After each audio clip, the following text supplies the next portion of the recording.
이 금요 기도회 시간에 우리에게 주시는 하나님 말씀 함께 보겠습니다. 구약성경 창세기 18장 1절부터 15절까지 말씀입니다. 자막도 나와 있죠. 저와 함께 천천히 함께 읽어보도록 하겠습니다. 여호와께서 마므레에 상수리 나무들이 있는 곳에서 아브라함에게 나타나시니라.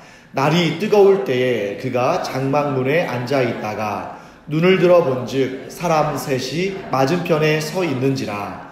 그가 그들을 보자 곧 장막문에서 달려나가 영접하며 몸을 땅에 굽혀 이르되 내 주여 내가 주께 은혜를 입었사오면 원하건대 종을 떠나 지나가지 마시옵고 물을 조금 가져오게 하사 당신들의 발을 씻으시고 나무 아래에서 쉬소서.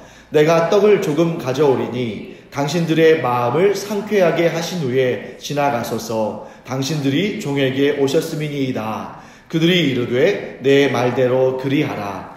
아브라함이 급히 장막으로 가서 사라에게 이르되 속히 고운 가루 세 스아를 가져다가 반죽하여 떡을 만들라 하고 아브라함이 또 가축대 있는 곳으로 달려가서 기름지고 좋은 송아지를 잡아 하인에게 주니 그가 급히 요리한지라. 아브라함이 엉긴 젖과 우유와 하인이 요리한 송아지를 가져다가 그들 앞에 차려놓고 나무 아래에 모셔 섬에 그들이 먹으니라.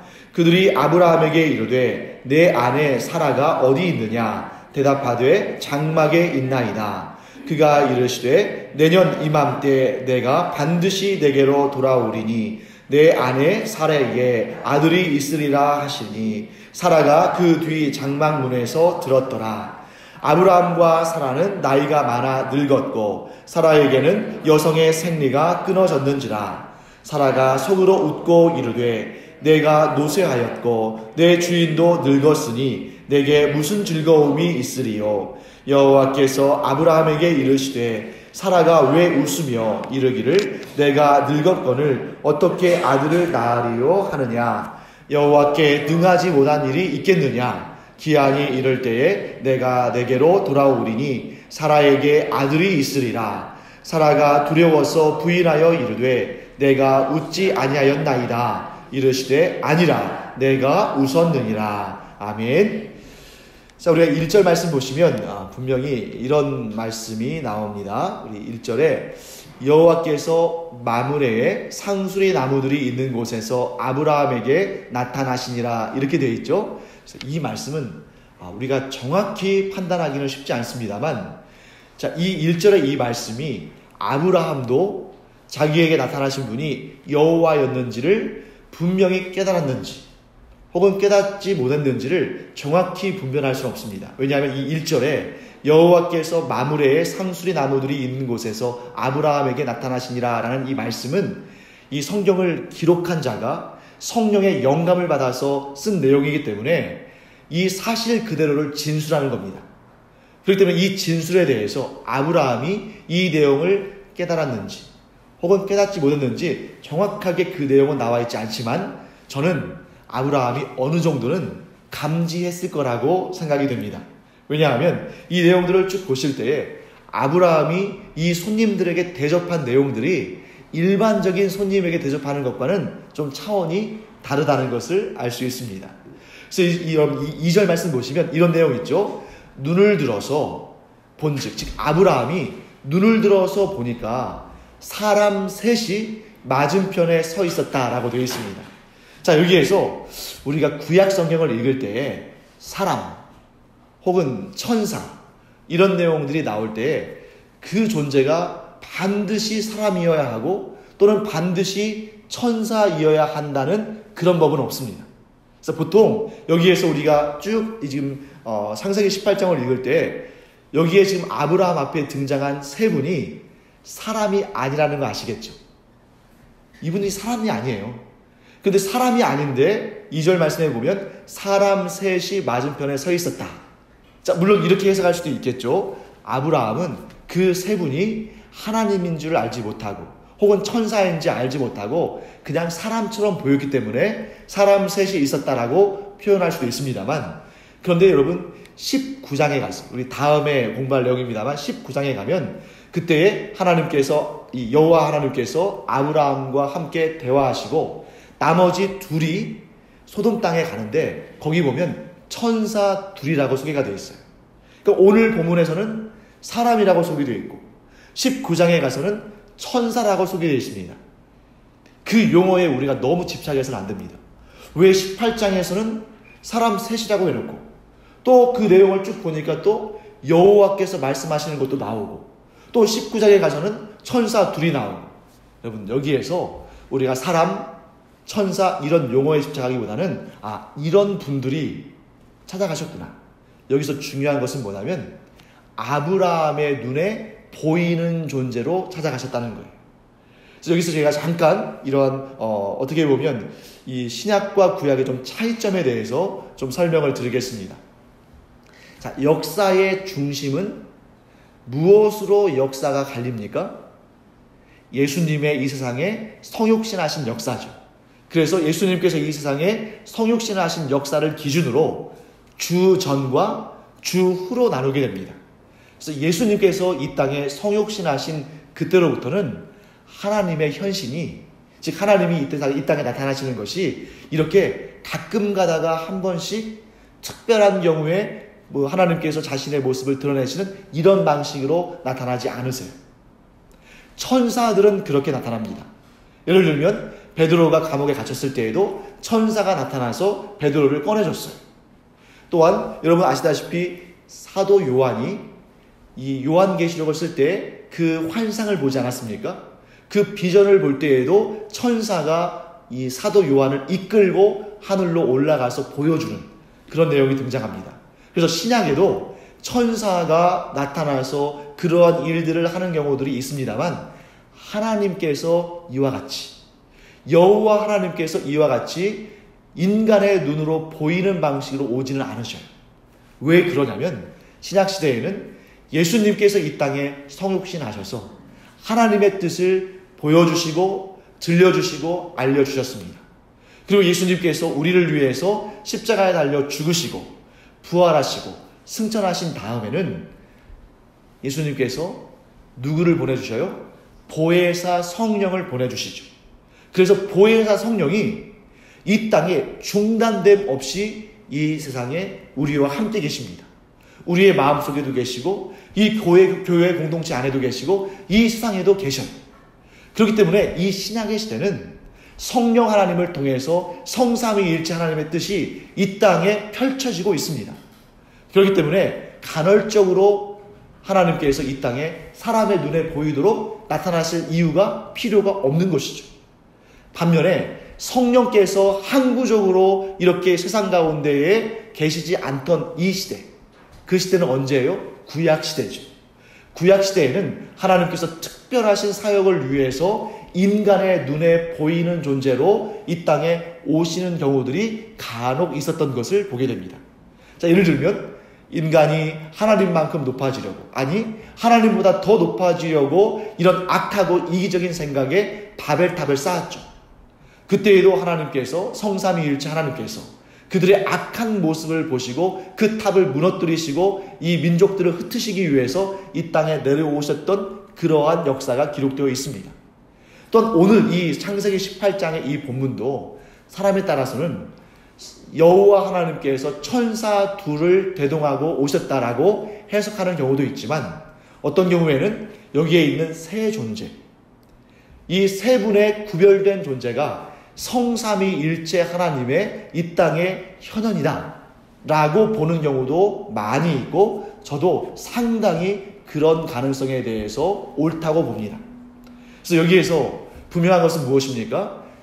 하나님께서 이 땅에 인간에게 보여지는 모습으로 오셨다 하는 것을 볼 수 있고요. 그래서 그 여호와 하나님께서 누구와 대화하십니까? 지금 아브라함과 대화하시는 거예요. 아브라함의 눈에 보이는 존재로 이 땅에 오셔서 아브라함과 대화하시고 심지어 그 대화를 누구도 엿들었습니까? 사라도 엿들었죠. 이렇게 인간에게 보이는 모습으로 하나님께서 이 땅에 오셔서 말씀을 전해주시는 아주 진귀한 장면을 여러분과 제가 오늘 이 본문을 통해서 보게 됩니다. 자, 여러분, 우리가 이 하나님께서 아브라함에게 어떻게 말씀하시는지를 잘 살펴볼 필요가 있습니다. 여러분, 아브라함이 지금 이 자기를 찾아온 이 세 존재가 특별한 존재라는 것을 본능적으로 감지했던 것 같아요. 그렇기 때문에 이 세 분에게 오셔서, 제발 오셔가지고 제가 물을 좀 떠다 드릴 테니까 발도 좀 씻으시고, 제가 음식을 좀 마련해 드릴 테니까 또 그걸 드시고 좀 쉬셨다가 좀 날이 선선해지면 길을 떠나라고 이렇게 친절을 베풀죠. 자, 그런데 여기에서 이 아브라함이 대접한 음식들을 보면 어느 정도 요기하고 가시라는 그런 정도가 아니라 완전히 잔치상을 벌이는 듯한, 그러니까 마치 하나님께 우리가 가지고 있는 모든 것들 중에서 가장 좋은 것을 대접하고 싶어하는 그런 마음과 같은 그러한 잔치상이 펼쳐지는 것을 보게 됩니다. 사실 여러분, 이 이슬람권에 가면 지금도 마찬가지인데, 그 중동 지역에 가면 처음 보는 사람인데도 집에 들어오라고 해가지고 차를 대접하고 뭐 음료를 대접하고 하는 경우들이 많이 있어요. 일반적인 여행객들인데, 이게 왜 그러냐면 그들의 그 유목사회의 그 풍습이 있기 때문입니다. 자, 유목사회에는 어떤 풍습이 있냐면, 사람들이 이렇게 지나갈 때 그 사람들을 데려다가 강권해서 자기 집에서 음식도 대접하고 어떤 경우에는 또 잠도 자게 하고 이렇게 해요. 왜 그러냐면 이들 사이에서는 어떤 그들 사이에 불문율이라는 게 있는데, 손님을 잘 대접하지 않으면 심각한 문제가 발생한다고 생각합니다. 자, 그들의 지역적인 특성과도 관련되어 있어요. 여러분, 유목을 하는 사회들은 대부분 어떤 사회입니까? 어떤 환경 가운데 있습니까? 좀 건조한 지역이죠. 광야나 사막이나, 그러니까 어디를 생각하시면 되냐면 아라비아 사막 같은 이런 경우를 생각하시면 돼요. 이런 사막 기후, 건조 기후는 농사를 짓기가 너무 어려우니까 대부분 목축을 합니다. 근데 이 사람들은 자신들이 그걸 경험해봐서 아는 거예요. 자, 광활한 사막이나 광야를 지나갈 때 언제 어디에서 오아시스를 발견할지 아무도 모릅니다. 가다가 오아시스를 발견하면 감사한 거예요. 거기서 쉬기도 하고 물도 마시고 또 이 물 주머니에 물도 채워서 가고. 그런데 만일 여러분 가다가 물을 만나지 못하면, 오아시스를 만나지 못하면, 또 샘을 만나지 못하면 이 사람들은 자칫하면 죽을 수도 있는 거예요. 그렇기 때문에 군데군데 이런 유목민들의 캠프와 같은 마을들이 있는데, 그 마을들을 지나갈 때에 이 나그네들이 그곳에서 어느 정도 쉼을 쉬고 또 음식도 얻어먹고 또 물도 보충해야만 그 다음 여정에서 죽지 않고 살아남을 수 있는 겁니다. 그러니까 이 사람들은 손님을 대접하는 경우만 있는 것이 아니라 자기가 손님이 될 때도 있잖아요. 어디를 여행 가거나 혹은 어디에 양을 치러 갔을 때 물이 없는 경우에 그 주변에 있는 사람들이 그런 필요를 공급해줘야만 살 수 있는 거죠. 그러니까 이 유목민들, 특별히 이 고대 근동 아시아에 있던 사람들은 불문율처럼 누가 나그네가 지나갈 때 그 사람들을 불러서 음식도 주고 물도 마시게 하는, 또 때로는 필요하면 집에서 쉴 수 있게 도와주는 그러한 일들을 했다는 거죠. 그런데 오늘 본문의 말씀을 보면 그런 그들의 풍습이 있다 하더라도 정말 과할 정도로 대접하잖아요. 한번 예를 들어 보겠습니다. 자, 송아지를 잡아서 대접한다는 것은 이거 웬만해서는 있을 수 없는 일이죠. 그냥 떡 정도, 그러니까 우리로 따진다면 이제 빵 정도 먹이게 하고 또 물 정도 마시게 하면 되는 거지, 송아지, 기름진 송아지를 잡는다는 것은 이 당시에는 정말 이거는 흔히 기대할 수 없는 일이죠. 그래서 우리가 누가복음에 보면은 탕자의 비유가 나오는데, 그 탕자가 죄를 뉘우치고 그 아버지에게 돌아왔을 때 살진 송아지를 잡잖아요. 그 정도로 정말 잃었던 아들이 돌아올 때나 잡을 정도의 그러한 송아지를 잡는다는 것은 대단한 일입니다. 그리고 거기에 뭐라고 되어 있냐면, 떡을 조금만 가져다 드리겠습니다 라고 말한 다음에 막 사라를 막 급하게 찾아가죠. 그리고 사라에게 어떻게 말하냐면, 자, 고운 밀가루, 여기에서 고운 밀가루라는 것은 보통 때는 먹지도 못하는 거예요. 하나님께 제사 드릴 때 소재로 사용하는 것이 이 고운 밀가루입니다. 그럼 그 고운 밀가루로 이 빵을 만들라는 거죠. 떡을 만들라고 하는데, 거기에서 여기 지금 스아라는 단어가 나오죠. 예, 이러한 단위는 세스아라는 단위는 어느 정도냐면 오늘날 단위로 따지면 이 세스아, 즉 이 아브라함이 떡을 만들 때 사용한 이 세스아는 적게는 8리터, 많게는 한 15리터 정도 됩니다. 그러니까 한 평균 잡아서 왜 이렇게 다르냐면 경우에 따라서 이 사람들이 재는 단위가 조금씩 양이 달라지기 때문이에요. 평균 잡아서 대략 10리터 정도라고 볼 수 있을 거예요. 여러분 한번 생각해 보세요. 고운 가루라는 것은 통 곡물을 간 겁니다. 그러니까 이 2리터 정도 하나 되는 이 정도의 고운 밀가루를 만들려면 밀이 얼마나 많이 필요하겠어요. 그런데 10리터 정도 됐다고 했으니까 여러분 그 3-2리터짜리 병 있죠. 그걸로 한 5병 정도 되는 거예요. 저는 이제 빵을 만들어 본 적이 없어서 잘 모르겠습니다만 우리 가정주부들 한번 생각해 보세요. 3-2리터 병 가득 5개 분량의 밀가루를 가지고 빵을 만든다고 생각해 보세요. 그 빵이 적은 양입니까? 결코 적은 양이 아니죠. 그러니까 지금 손님을 3명이 왔어요. 그런데 이 3명의 손님을 위해서 이 10리터에 해당하는 고운 밀가루로 빵을 만들어서 대접하는 것입니다. 그러니까 이것이 그냥 이 사람들이 그냥 먹고 즐기고 떠나는 정도가 아니라 뭔가 대단한 손님들을, 뭔가 위대한 손님들을 만났을 때에 있는 모든 것들 가운데 가장 좋은 것을 내어드리는 그런 마음사사라고 볼 수 있습니다. 자, 그리고 이들에게 있어서 정말 귀하고 복되고 이 쉽게 먹지 못하는 음식들을 드린 다음에 이 아브라함이 놀라운 소식을 듣는데 그게 뭐냐면 9절 말씀 한번 보시면 이렇게 되어 있습니다. 이 손님들이 아브라함에게 뭐라고 말하냐면 내 아내 사라가 어디 있느냐 라고 물어봐요. 그렇죠? 자, 이 사람들이 아브라함에게 내 아내 사라가 어디 있느냐라고 묻는데 여러분 이 질문이 좀 이상하지 않아요? 이상하지 않습니까? 자, 손님이에요. 손님이라면 이 아브라함의 집에 왔을 때 아브라함과 그의 가족들에 대한 정보를 알겠습니까? 모르겠습니까? 모르는 게 당연하잖아요. 그러니까 이렇게 물어봤다면 당신의 아내는 어디 있습니까? 혹은 당신의 자녀들은 어디 있습니까? 이렇게 물어볼 수는 있겠지만 그런데 지금 뭐라고 묻고 있어요? 내 아내 사라는 어디 있느냐? 사라를 안다는 거죠. 그런데 아브라함이 거기에 대해서 반문하지 않습니까? 예를 들면 이렇게 반문해야겠죠. 아니 제 아내의 이름을 어떻게 아십니까? 그런데 아브라함은 거기에 대해서 놀라지도 않고 반문하지도 않습니다. 아마도 아브라함이 이렇게 육신으로 현현하신 하나님을 본 적이 없지만 오늘 처음 경험하는 일이지만 이분들이 범상한 분이 아니라는 것을 느꼈을 것이고 아마 기대했을 수도 있을 것 같아요. 내가 지금까지 내 육신의 눈으로 하나님을 배운 적은 없지만 저분들이 혹시 하나님이지 않을까? 그러면서 그가 이 세 분이 내 아내 사라가 어디 있느냐라고 말씀할 때 직감적으로 깨달았을 겁니다. 이분은 하나님이시구나. 자, 이 평범해 보이지만 결코 평범하지 않은 이 질문 속에 내 아내 사라가 어디 있느냐 라는 말 속에는 무엇이 담겨 있냐면 사라를 몰라서 묻는 게 아니죠. 만약에 몰랐다면 그 아내의 이름을 물었겠죠.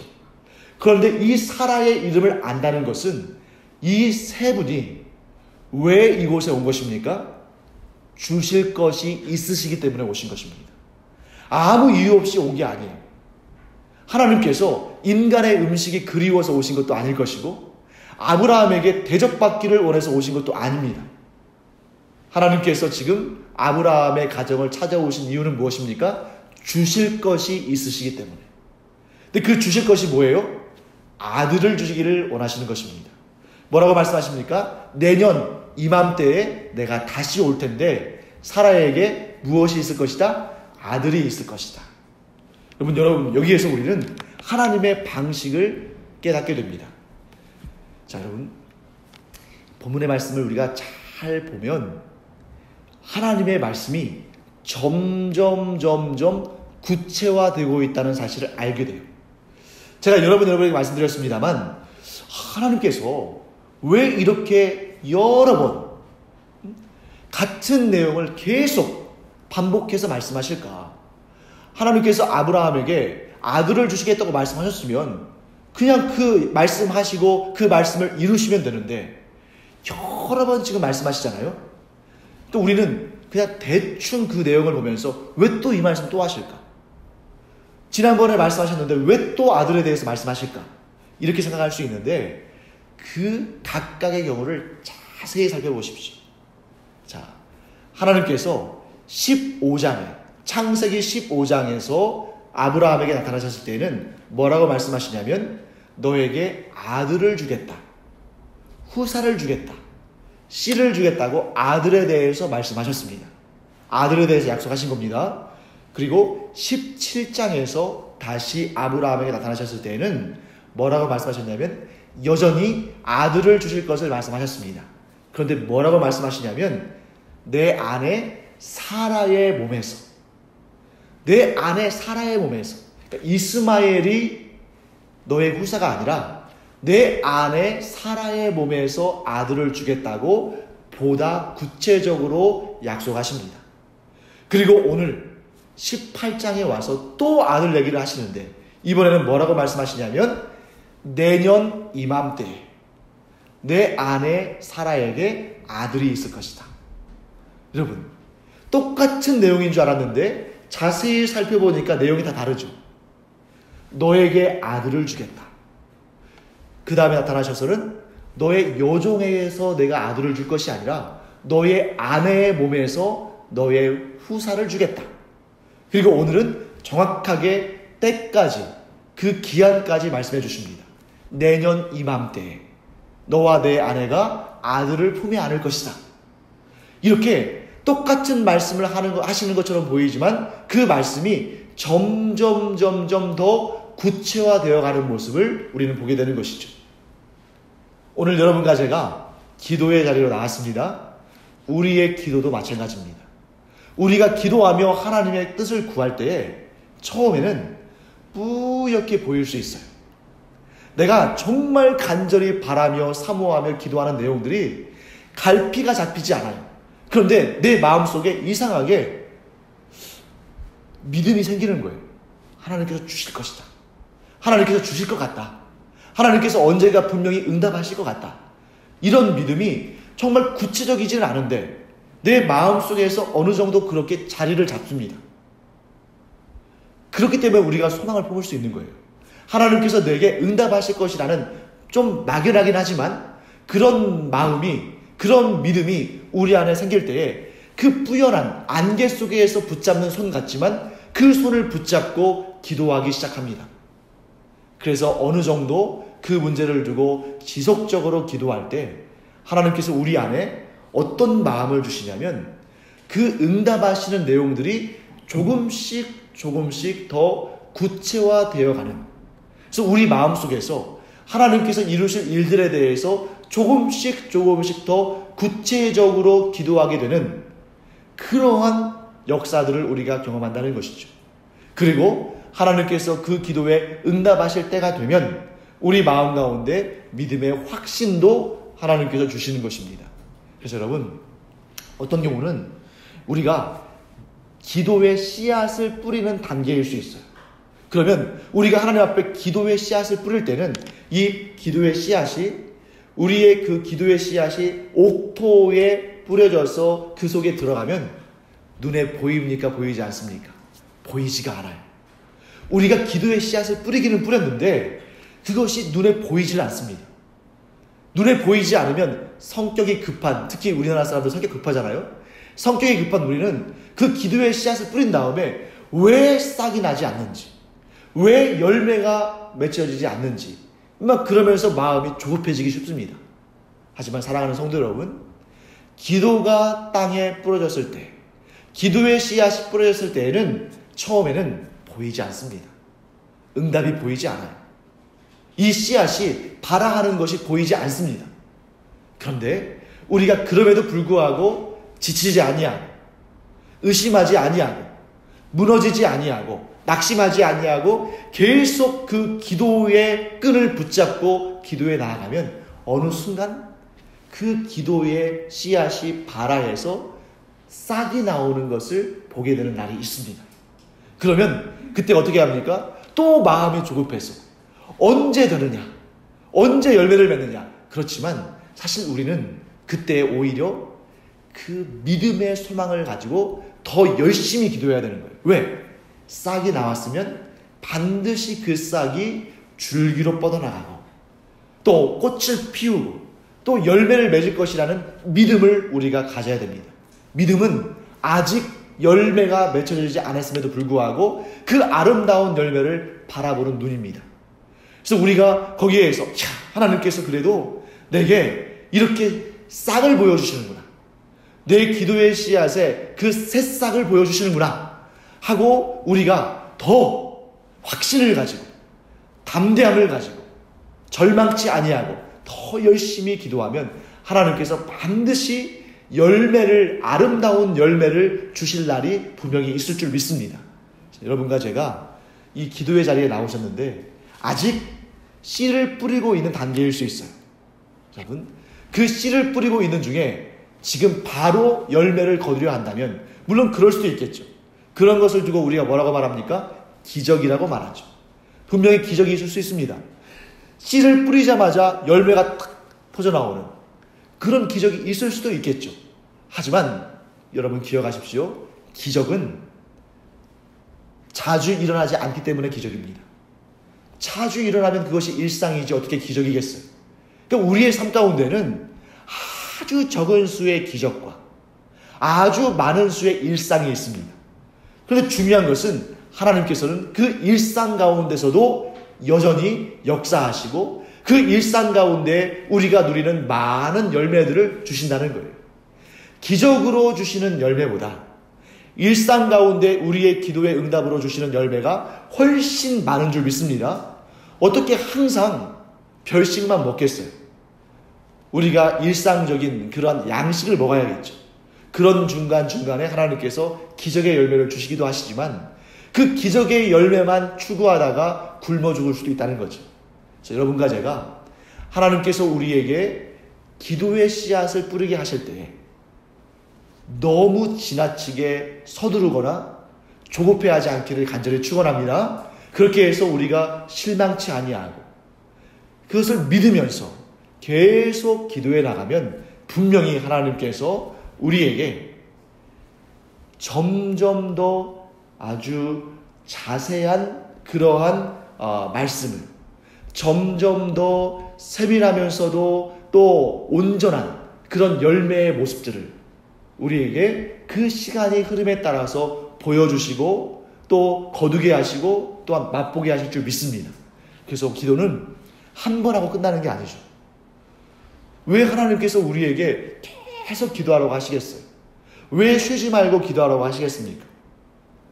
우리가 기도하는 동안에 하나님의 뜻을 더 분명히 알아가고 우리가 기도하는 동안에 하나님께서 이 기도의 열매를 이렇게 아름답게 맺어 가시는구나 하는 그런 하나님의 손길도 우리가 깨닫게 되고 우리가 한 번 기도함으로 말미암아 바로 그냥 즉각적으로 열매가 주어진다면 우리는 아마도 하나님과 함께 이루어가는 이러한 아주 차근차근 한 계단 한 계단 이렇게 하나님과 함께 빚어가는 이 복된 순간들을 경험하지 못할 수도 있을 겁니다. 여러분과 제가 이렇게 금요일 날 또 어떤 때는 새벽에 어떤 때는 또 수요일에 또 어떤 때는 주일에 이렇게 모여서 함께 기도하면서 하나님께서 이 일에 대해서 어떻게 이루어 가실까? 하나님께서 분명히 이 일을 기뻐하시고 우리에게 마음에 소망을 주시고 또 기도할 마음을 주셨는데 이 기도를 우리가 꾸준히 해나가면서 하나님께서 어떠한 열매를 주실까? 그것을 기대하고 기다리며 소망하는 마음도 우리가 누릴 수 있는 참 큰 복인 줄 믿습니다. 그래서 여러분, 우리가 어떤 기도는 정말 즉각적으로 아주 쏜살같이 기도하면서 즉각적인 응답을 얻어야 할 그런 기도도 있지만 다급한 기도 있잖아요. 너무 다급해서 지금 너무나 급해서 지금 당장 이루어져야 할 그런 기도. 우리 화살 기도라고 하죠. 즉각적으로 기도하고 즉각적으로 응답받아야 할 그런 기도들도 있지만, 또 한편으로는 우리의 인생 내내 아주 오랜 기간 동안에 끝까지 붙들고 포기하지 아니하고 기도하면서 하나님께서 만들어 가시는 그 아름다운 손길을 지켜보는 그런 즐거움과 행복을 누리는 그런 기도도 있을 줄 믿습니다. 자, 아브라함의 기도. 아마 하나님께서 아들을 주시기로, 후사를 주시기로 하셨을 그때부터 아브라함과 사라는 계속 기도했을 거예요. 몇 년을 기도했습니까? 25년을 기도했습니다. 25년을 기도하고 얻은 그 아들, 얼마나 복된 기도의 열매고 얼마나 소중한 아들입니까? 우리에게도 그런 기도의 열매들이 필요하다는 것이죠.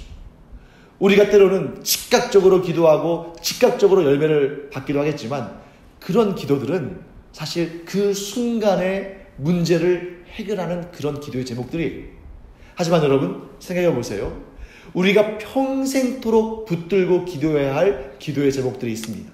예를 들면 우리 자녀들을 위한 기도는, 오늘 내가 우리 아들이 지금 아주 꼬만데 아니면 빨리 컸으면 좋겠다 해가지고 기도해가지고 하루의 기도로 그 아이가 갑자기 20살이 되고 30살이 되고 그 이상하잖아요. 우리의 기도 가운데는 정말 수십 년에 걸쳐서 이루어져야 되는 그런 기도의 제목들도 있습니다. 그래서 여러분과 제가 오늘 이 기도하는 시간에 내가 내 평생에 두고 기도해야 할 제목은 무엇일까? 오늘 당장 심어서 당장 먹는 그러한 하루살이 채소가 아니라 내 평생 정말 이 기도에 물을 주고 기도에 양분을 주면서 그 기도에 아름다운 결실을 맺는 그 기도의 제목들이 무엇이 있을까? 여러분 생각해 보시면서 그런 기도를 통해서 정말 주님과 함께 만들어가고 결실 맺는 그러한 기도에 응답받는 여러분과 제가 되기를 간절히 축원합니다. 기도하겠습니다. 하나님, 주님의 은혜 감사드립니다. 저희들이 기도할 때에는 당장에 급하게 필요한 기도도 있지만 오랜 시간에 걸쳐서 점점 구체화되고 점점 더 아름다운 결실을 맺는 그러한 기도의 제목들도 있는 줄로 압니다. 이 시간 저희들이 그렇게 기도할 때에 하나님께서 저희들의 기도를 들어 사용하여 주셔서 아름다운 결실을 맺을 수 있도록 은혜 더하여 주시옵소서. 감사드리며 예수님의 이름으로 축복하며 기도합니다. 아멘. 자, 이제 우리 공동의 기도 제목 한 몇 가지 기도하고 또 제가 축복의 기도를 하고 또 이제 개인 기도할 텐데요. 우리 첫 번째로 이렇게 기도했으면 좋겠습니다. 하나님, 제 평생의 소원이 있습니다. 제가 잠깐 기도하고 급하게 응답받고 맞춰지는 그런 기도 제목이 아니라 제 인생 평생토록 놓고 기도해야 할 그 기도 제목이 있습니다. 지금 당장 눈앞에 싹이 보이지 않고 지금 당장 눈앞에 열매가 보이지 않는다 할지라도 이 기도 하나님 앞에 꼭 드리고 싶습니다. 이 기도 하나님 응답하여 주시옵소서. 우리 이렇게 함께 기도하면서